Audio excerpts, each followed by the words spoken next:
a lot of people that know our family may not know what exactly happened now afterward from this. Yeah. So because of Luke's passing, I changed my college. I went from one university to the other. I wanted a fresh start. Well, guess what? That's where I met my girlfriend, who became my wife. Hey. Right? Yeah. Luke had started writing down notes to make a book. I took those notes, and that became my springboard to start writing my books. Get out of here. Wow. Yep, really? I didn't know that. Yep, absolutely. Oh, that's so cool. Absolutely. So I can take a step back, and I can see, yes, a terrible thing happened to our family.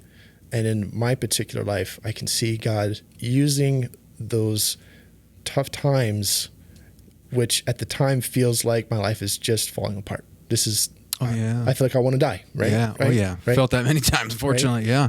But God turned it around for good. And I can step back and honestly say, through that, he blessed me. Yeah. He really did. He turned it around. Yeah. And really neat. Again, for my books, some of those villains have some great futures ahead of them. One of them is even going to become a queen and a ruler. She's going to go from being a villain to having this drastic change and knowing where she came from, and she'll be a ruler and over many people. Isn't that amazing, though? Because you see that in the Bible. We grew up in a Christian home and going to Christian schools, and definitely walked away from my faith, prodigal son, but coming back to my faith. And now looking at these stories, they mean so much more now. It's so different than just being a kid, going to church. You're going to read this Bible, you're going to lift your hands and sing and pray. And they're just stories. Okay, Adam and Eve, cool. The flood, this and that. Mephibosheth, David. All these crazy stories, and Joseph, the Egyptians, all these things, and then even the disciples, right? How all these disciples, they weren't the best people out there at all. And what I love about the Bible and how it's written in Jesus when he was on the earth is he used the nobodies. He used the down and outers. He used the ones that nobody loved or wanted. Oh, yes. And he was like, these are the people I'm going to use to change the world. And he did. And I freaking love that. I love it so much because to me, it shows you the power. Like, you don't have to be this perfect person. Just make him your number one and let him lead the way, and you never know what can happen. That's right. You know what I'm saying? It could turn into something completely beautiful. I look at my life. There's been multiple times in my life where I've been absolutely on my knees, praying, crushed, crying, like, help. I've chatted with Jordan a few times just bawling on the phone. Like, my life is this and that, and this happened. I feel that. And, you're just like, you feel wrecked. And it's like, gosh, if I just hold on, maybe I should try this whole faith thing. Maybe what they were teaching me when I was a kid is actually right. Maybe I shouldn't try and do this on my own because I have. And I might have success, but I still feel empty as heck inside. It's like, okay, I have all this stuff. I've done well, but now what? I still have the same problems. I still have that same emptiness inside. I'm still trying to fill it with things, people, relationships, whatever it may be, and it ain't filling it. And it's like, okay, I'm going to take a step back here. I'm going to try this for a little bit. And you start realizing those mistakes that you've made or whatever. He can turn those things around and use it for good. That's right. As part of your story, your redemption, which is what's key in the stories that you're telling. And that's what I want to say to people a lot of times too is, when you go through tough times and you have faith and you're believing in God and you're hoping that things can change, it ain't instant. The things that we went through, our family has gone through, we didn't have peace and things weren't changed drastically like that. It's taken years, and there's still times I struggle with it, and it's hard. That's right. But there's hope, and that's something you hit on your book again. Hope, right? Hope is an amazing thing. Hope keeps you fighting. So that next day, I'm going to keep that hope because tomorrow is going to be a better day. I know it can be. It's a fresh start. It's a new day. It's that hope that no matter what happens, right? What is it? My gosh, it says in the Bible, is it in John? I think it's John, right? In this world, you will face trial and tribulation. But be of good cheer. Yeah. I've overcome the world. But be of good cheer. I've overcome the world. Like, hey, guess what? You're going to go through hard times. I'm telling you right now, straight up, trials and tribulation. It's going to be difficult. You're going to lose loved ones. You're going to make mistakes. Bad things are going to be are going to happen that are not in your control. But guess what? I'll make a way. I'll do it. And that's something that's resonated with me, I would say, in the past year. Am I going to be a preacher? You know this, Joel. No, I'm not the person that's a preacher. Go out and do that. But for me, it's brought such a peace now that I can't explain. That has been recharged. Like, it's given me kind of a recharge. I have a better appreciation of the things around me, and being like going to the beach and surfing, my friends, doing this podcast with these guys, you, and that redemption, that hope is powerful. I mean, I think a lot of people we brought on here have been in places. Corey Gallup was one of them, man. A guy who he needed to change his life. He was way overweight. He lost 82 pounds? Oh, yeah, I was up there. Yeah, but I didn't know. He's shredded now. Yeah, he's shredded, and he's in a great place mentally, physically. But I remember him talking about that, being in a dark place, feeling like this is it. There's nothing left. I'm just here to exist. And I've been there, and that's a terrible feeling. Terrible feeling.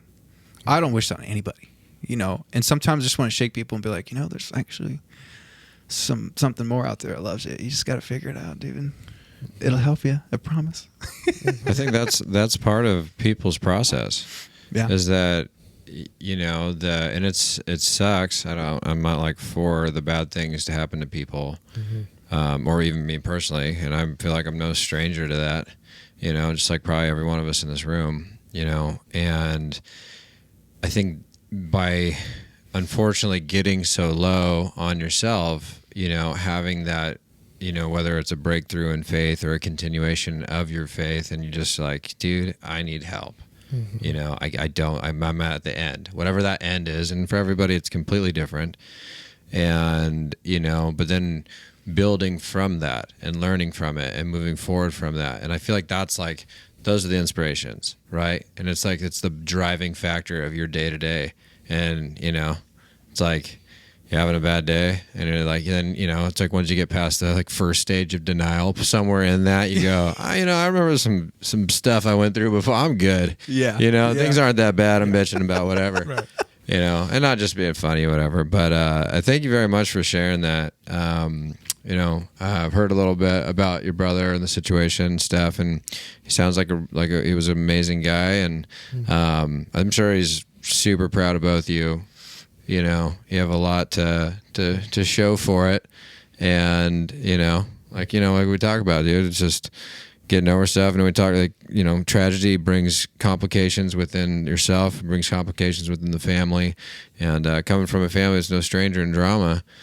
I get it. I'm not saying the same things have happened to me. I just mean you just said fast, and I like what you said. No matter what, you could be there for each other. Mm-hmm. Yeah. And that's really cool to hear. And it's really neat seeing you guys talking. Yeah. This entire time. Because I have 2 younger brothers, dude. So I kind of I'm gonna see it and I'm wow, it's cool. Anyway, thank you for sharing all that. Yeah, man. What's dope is that, like Jordan said, just to kind of piggyback off that, it's dope seeing you guys in the same room and seeing how the way you guys are it's the same, but completely different. But everything Totally. right? But at the same time, everything came from your childhood, and it all came from being outside, surfing, just doing things with the family, and how the family has continued to do that. Like you guys can, Joel, you have your own family. Tim, you have a family. You're outside all the time, and I firmly believe Joel, if he was around, he'd be the same. And you guys would be this tight unit. But at the same time, you're doing things. You're almost continuing Joel's legacy. Look. I'm sorry. Yeah. Man, you looked at me like, my bad. Yeah, no, Luke's, you're good. Yeah, man. I was like, he's gonna catch on. Nope. Yeah, He's still saying Joel. He still said it. He still said it. That's okay. Joel's currently in legacy mode. Yes, exactly. Even Joel was looking at me like, I am literally right here. that's not me, bro. Sam, I'm still alive. Man, I'm sorry, Joel. No, you're good. But yeah, man, you're living out Luke's legacy, and I love that. And it's funny how you you probably knew that the things that you said about meeting your wife at college, and then just continuing the manga book, and things that Joel, that Luke, that he was passionate about. That's amazing. I love hearing that, and then seeing you guys in the same room and really experiencing that together. That's so dope. No, it is cool, dude. I remember, before Luke passed, they were teaching themselves Japanese. So we were at home. Wow. And I'll be real. I didn't like this, right? Because you guys know me. I'm